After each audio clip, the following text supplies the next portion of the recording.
Hey everybody, welcome back to our neck of the woods. So as promised in this video, we're gonna go ahead and test our well water and see if it was all worth spending $16,803, if it was worth it to have well water out here.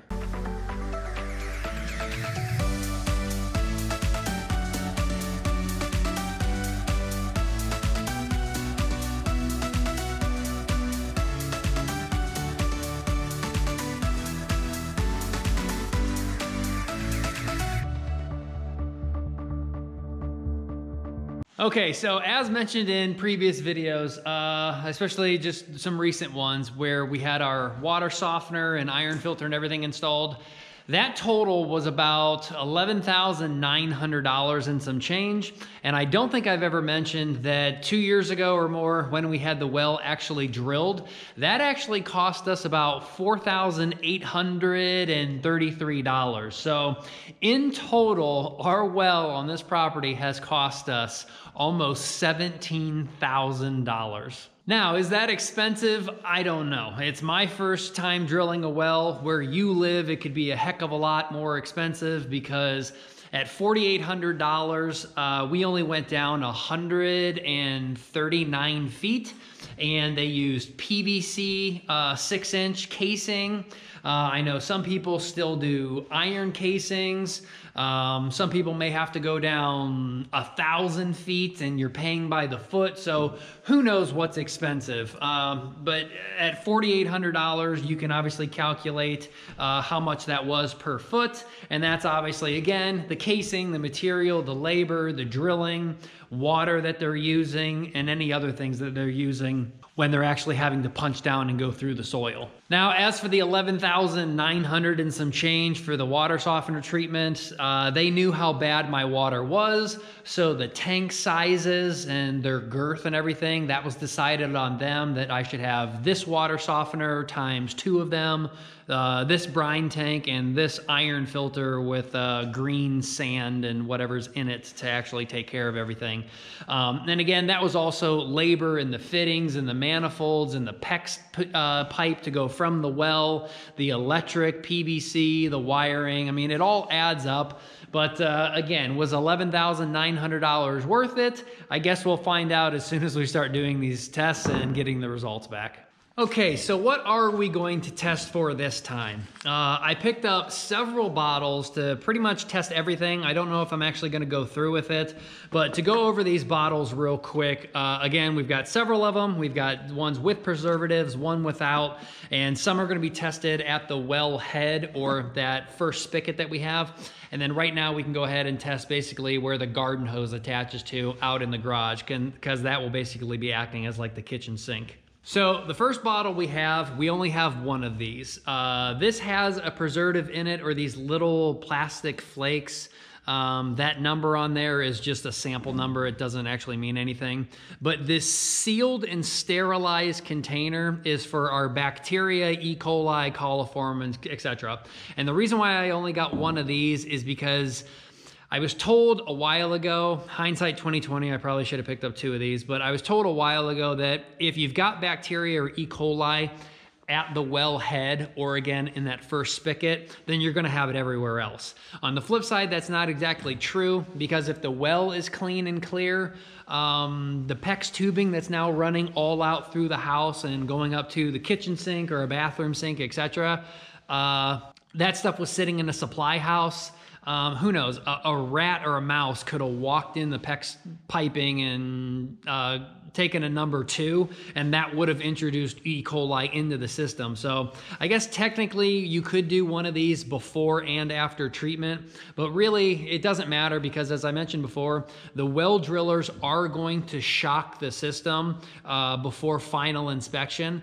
So we don't want to shock the system twice. So again, if the well right now doesn't have any E. coli in it, that's good. It's probably not getting through the softener and everything and getting out to the garage where we're filling the RV up at. But again, we'll test it at a later time. We'll shock the well. So not only are we shocking the well, but that shocked water is then going out through all of the filtration and then going out through all of the faucets and everything to the house. And we should have a negative test there. But that is test number one. We're going to test the well head, see if there's any E. coli, which is the important one. And then we'll see if there is any growing coliform or bacteria associated with those also. All right, test number two that we definitely want to do. These bottles have a preservative in it, and I don't know what the preservatives are. It probably is that HNO3.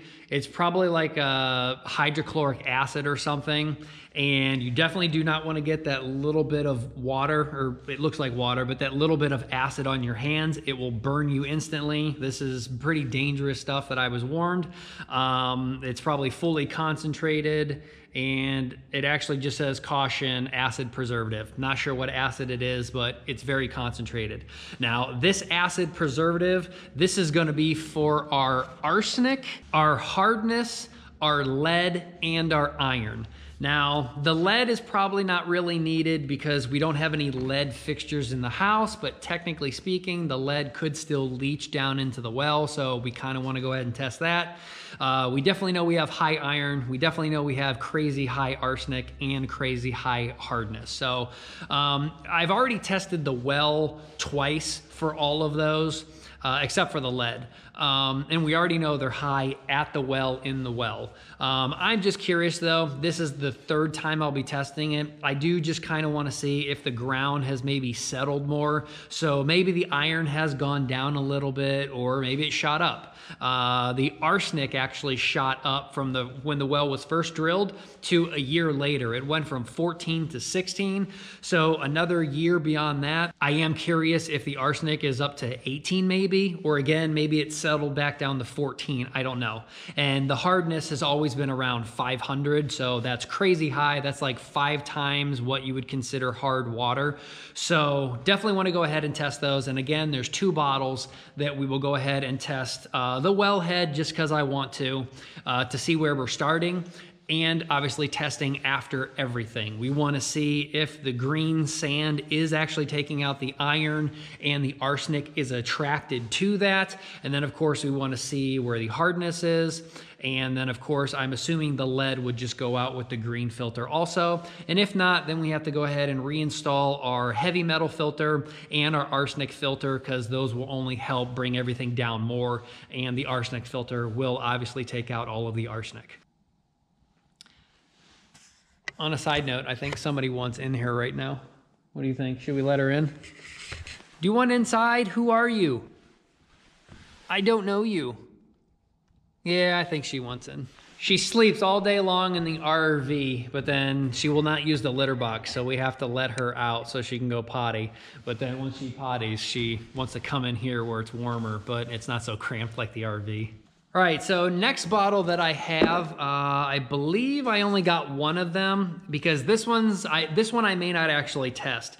This one's H2SO4, and it says an acid preservative too, but it's obviously going to be a different acid that's in the red bottle, or they wouldn't put them in 2 different bottles. But this bottle, we can if we want. We can test nitrites, nitrates, chlorite, cyanide, and ammonia. The only reason why I picked this bottle up is I did test nitrites before, or maybe it was nitrates, I can't remember. But it was under the EPA level of 10. We only had a nitrite level of like 1.5. The weird thing is, after all of my filters, my nitrites went from 1.5 to 2.1. No clue how they increased after filtration unless they messed the bottles up, but a 1.5 and a 2.1 obviously is under 10. So there's not really a point to testing it again at the wellhead.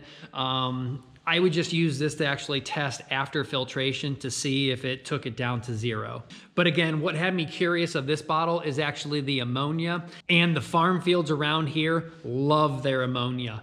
They spray it a couple times a year, I think. They definitely drive down with the trucks with big, huge tanks on it. When I did have my smell, it smells god awful.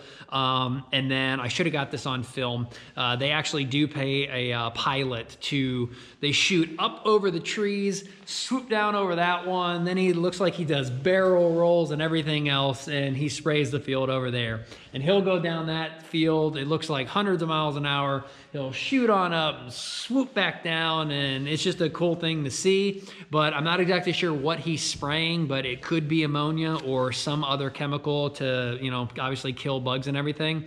But again, that test had me excited for the ammonia just because I know they use so much of it. We could go ahead and test it again after all the filtration to just see if it's detectable. And if you want to add one of those other ones on, we can. And then last bottle, it has absolutely nothing. There's no preservative. It's just a whatever bottle. I told them I would just go ahead and get them a sample of this just in case we thought of anything else. I'm not exactly sure what else we would really need. I really just care about the iron, the lead, and the arsenic. Again, the ammonia, cyanide, nitrates, and everything, I'm not too worried about. The filtration hopefully should just take care of everything. But again, the non-bottle preservative, I'm not exactly sure what we're gonna test. So that's it. That's all I got. That's the big things that I want to go ahead and test and see if this has actually been worth it. Again, if not, we're gonna have to hook all of our filters back up and help out a little bit more.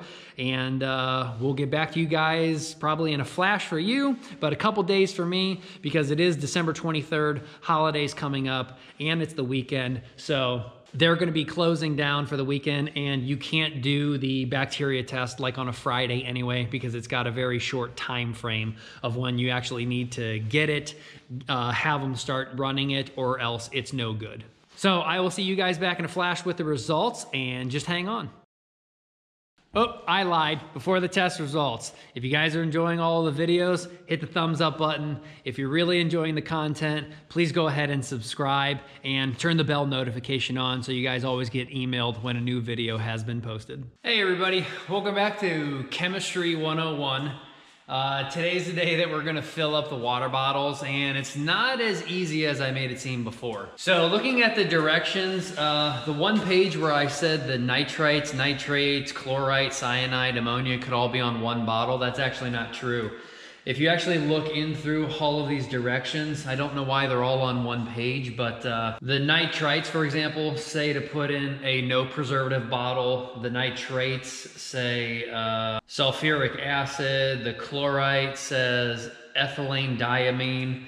And the cyanide says ascorbic acid, which I believe is vitamin C. And then add a packet of sodium hydroxide to it. So we don't have any of that. So they also say on every single one of these to put them on ice. I never did that before. So I'm wondering why my nitrites, I believe I tested before, maybe why the two samples went up or down is because they were not on ice. And the one bottle like started to climb faster than the other. I don't know. But it's a good thing we got the bottles with no preservatives. I've got 2 of those. So I think I'm just gonna fill those up from out here in the garage, which is gonna be like the kitchen sink. We'll put them on ice. And then when we get there, if I wanna go ahead and add one of these, we can switch it over to the bottle that they need to be in. I don't think I'm gonna do the chloride or the cyanide. Again, the nitrites, nitrates, I don't think it's really that needed since we were under the EPA 10 rating last time. But I want to make sure that I get everything done. So we'll at least grab 2 of those bottles, put them on ice, and then that will make sure that if I need anything else on this list, we can go ahead and add it. Now I did go ahead and call, and they said the ammonia that I do want to test for sure, that does need to go on ice. That's in the sulfuric acid bottle. And all of the heavy metals and stuff like the lead, the iron, the hardness and stuff, and the arsenic, that can all go on just the nitric acid bottle. So those don't need to go on ice. The other thing, the bacteria, we want to get a good sample on that. So They want me to flush the system for a while. So we're gonna turn the garden hose on, let it go out into the yard for about 5 minutes. And then once all that's flushed through and everything, we're not sitting with really stagnant water. We're gonna go down, and I mixed up a bleach solution that we're gonna go ahead and submerge the tap into. And we're gonna do that for 2 minutes. So we're just gonna kind of hold it there for 2 minutes, bleach it out. Then we're gonna turn that water on and get all of the bleach out of there so it doesn't go into the container bottle. And we'll let that drain for, I think, 3 to 5 minutes, it says. So we're probably gonna fill up a few 5-gallon buckets there. But that will get the chlorine, bleach out of the tap. That should sanitize the tip. So everything should just be from what's in the well coming out. So we'll see if we actually do a coliform positive test this time, because I've never bleached any of the taps before when I've done this. So it all makes sense. But, and I think that's about it. That does not have to go on ice. And yeah, so let's get started. We'll just go ahead and flush the system right now. Then we'll go downstairs, we'll clean it, we'll flush the tap, and then we'll do all of our collection. Okay, so the system's flushed. These are the bottles that are gonna go on ice, the 2 non-preservatives, and I believe the sulfuric acid.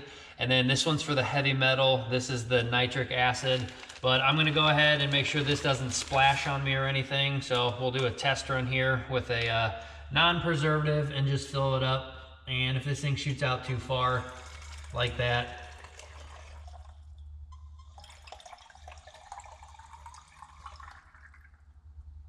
and we should be fine. I don't want the bottled water to splash up on me and get acid all over me. So as long as I make sure that doesn't overflow, we should be fine.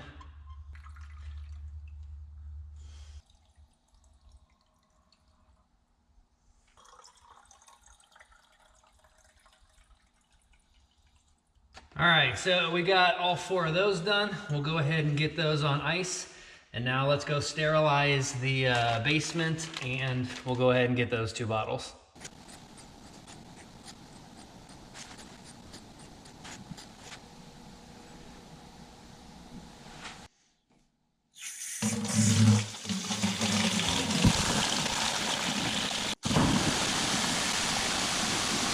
All right, so that should be enough flushing.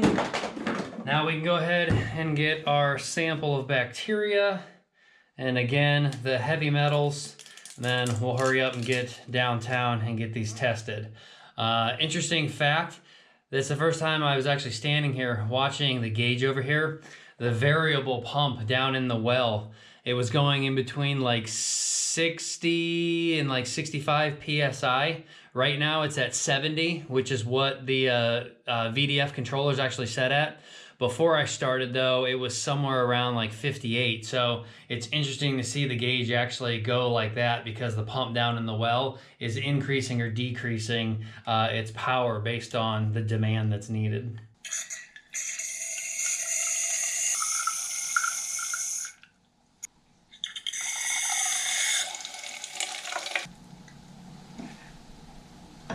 All right, let's get those other ones on ice and let's go get these tested. All right, so just dropped everything off. It did say like advanced, like rush 2-day, 3-day. So I'm not sure how long it's actually gonna take, because she just checked off like normal. The total for everything was $236. And that was like $50 for the bacteria, $15 for each one of the metals, and we had 8 of those. So we had iron, lead, arsenic, and hardness times 2. So $15 for each one of those. It was $25 for the nitrite and nitrate, but then it was only $16 for the ammonia. So all added up, that should end up being around $236 total. And again, I'm not sure how long it's going to take to get the results back, but we should find out shortly. Now, one thing I did want to mention is that I have no idea how this water is going to taste, even though I can't taste. I've never had well water before, and I've never had softened water before, but Erin has always had softened water, but I don't think she's ever had well water. So one thing that the well driller did mention was if you want the purest of pure water, like for cooking and drinking, we could install a reverse osmosis system under the kitchen sink, and it would have its own special little spigot. So that way, if you're filling up a pot to boil water and you don't want the salt in there coming from the brine tank, then you could fill it up with the reverse osmosis. And if you just wanted a glass of water or something to fill up a water bottle with and be on the go, you would fill up at that spigot too. But the reverse osmosis system that they offered to me was, I believe, another $1,100 or $1,200 that we can obviously talk about later, and we can install under the kitchen sink later. But really, it depends on if I actually want to spend that money and how the water, really how Erin thinks the water tastes. If she's fine with cooking and drinking water with a little bit of sodium in it, then it is what it is. If we test it, and I don't know if we could actually do an actual sodium test. It's supposed to be very, very low, but if we don't want that in our water, then the reverse osmosis would take that out, and it's just something that I'll have to maybe research a little bit into and think about on a later time. But until we get the test results back, I will see you guys back in a few days, and we'll have everything for you. Oh, and one thing that I did want to mention, the government does recommend testing your well water once a year. So it's not like we're going to be spending $236 every single year. We are going to just need to test what basically we're filtering out. So for example, we'll see how like the nitrites and nitrates come back and the ammonia and stuff like that, but I don't think we need to test that every single year. We just need to go ahead and test iron, for example, to make sure that the iron filter is still working. The well drillers swear the green sand will take out arsenic also in the iron filter. So iron and arsenic, and then basically just the hardness. I don't think we need to do any testing on lead, because there should be no lead really in the ground. We don't have any lead pipes, or we don't have any solder joints or anything, even though solder should be lead free and brass and everything should be lead free. But we shouldn't have to really test for that every single year. So really, it's just going to be probably, I think, $45 a year. There's no reason to test the well head again. We just need to test basically the kitchen sink when we get that up and running. And again, that would just be the hardness, the arsenic, and the iron. And that would tell us that everything that we're doing is actually working, and that the filtration and the media and everything is still up to par.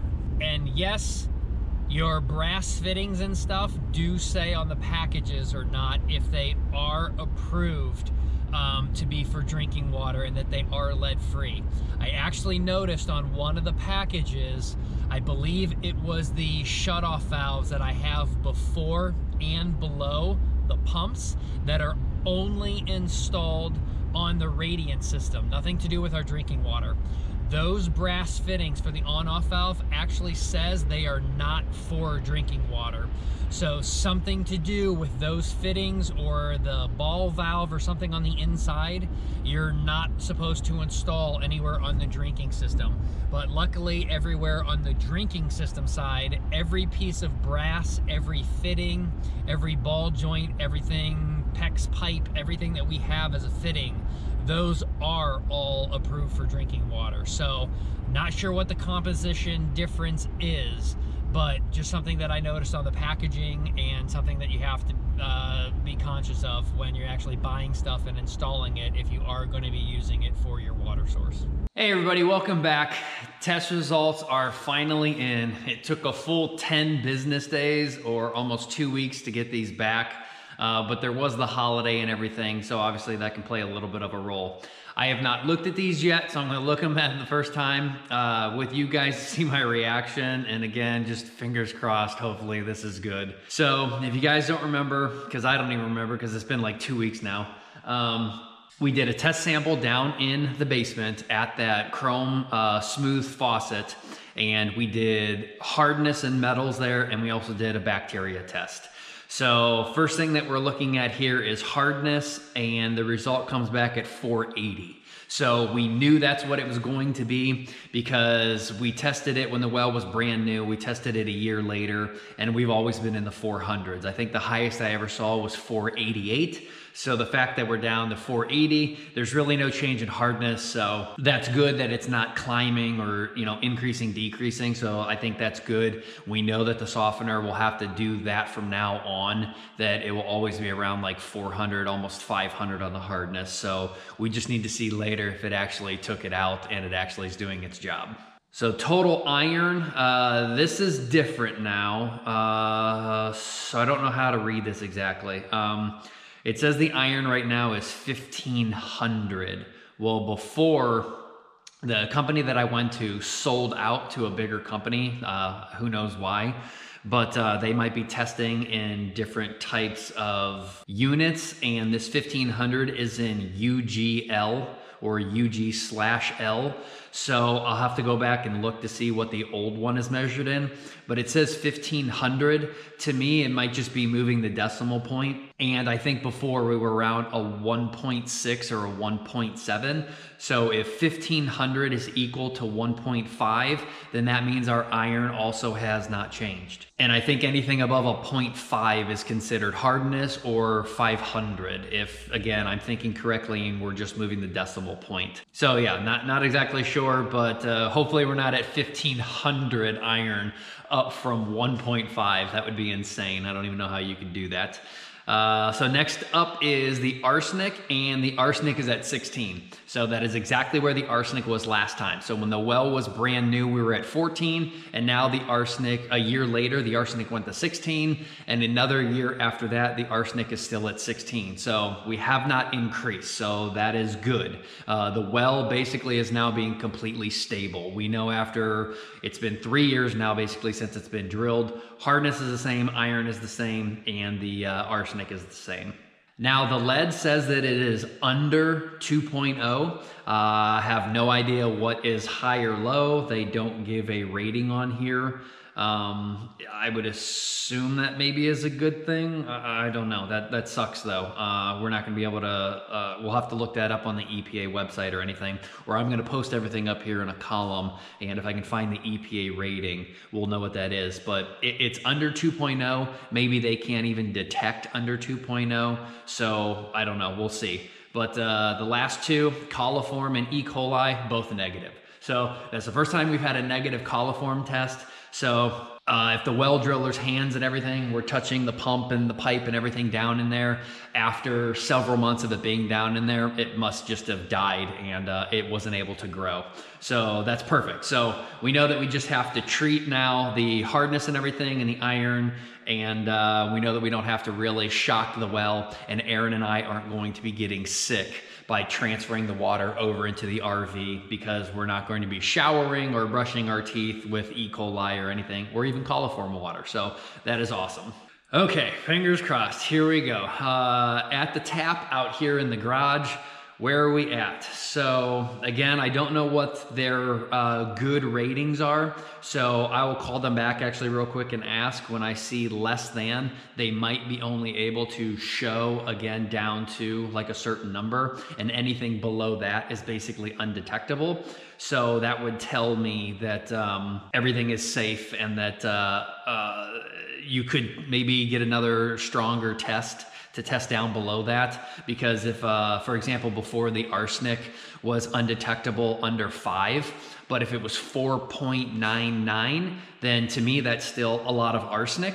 But they can't tell me because they only go down to 5. So do we just trust that the thing is doing its job or not? I don't know. So ammonia, it looks like we're under a 0.05, and I believe that's all they can test down to.